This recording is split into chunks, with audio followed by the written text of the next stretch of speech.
Pozdravljene, drage besedoljubke in drugi. Dobrodošli znova v Besedi tedna. Približno četrtina prebivalcev Slovenije so upokojenke in upokojenci. Rečemo jim tudi penzionisti. To sposojenko iz nemščine pa smo si tudi udomačili z včasih porogljivo, večinoma pa šaljivo besedo penziči.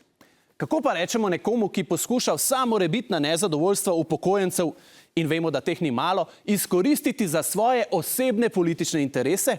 Nekdo, ki nezadovoljstvo z višino pokojnine ali kakovostjo zdravstvene usluge poskuša preliti v protivladne demonstracije na ulici, kjer s kričanjem v mikrofon dviguje napetosti oziroma tenzije, to je tenzič, naša nova beseda tedna.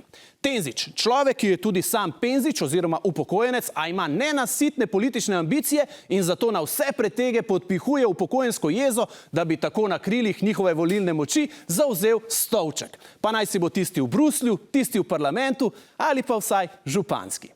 Tenzičeva strategija je zelo jasna. Lahko jo povzamemo s pregovorom, kjer se prepirata dva, tretji dobiček ima.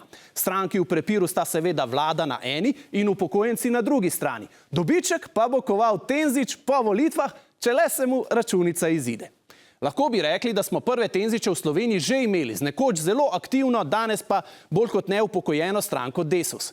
Prave tenziče pa opažamo v zadnjem letu ali dveh, saj vsake toliko časa organizirajo glasne demonstracije upokojencev v Ljubljani. Ljubkovalno jim rečejo vse slovenske. Naslednje naj bi organizirali že čez slaba 2 tedna. Zanimivo je, da na te proteste upokojenci redko prihajajo posamično. Daleč največ jih pride organizirano v večjih skupinah oziroma grupah. Zato njihovemu glavnemu organizatorju rečemo tudi grupar.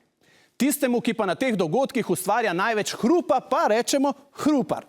Praviloma je glavni grupar tudi največji hrupar in hkrati največji tenzič, kar je bila naša tokratna beseda tedna.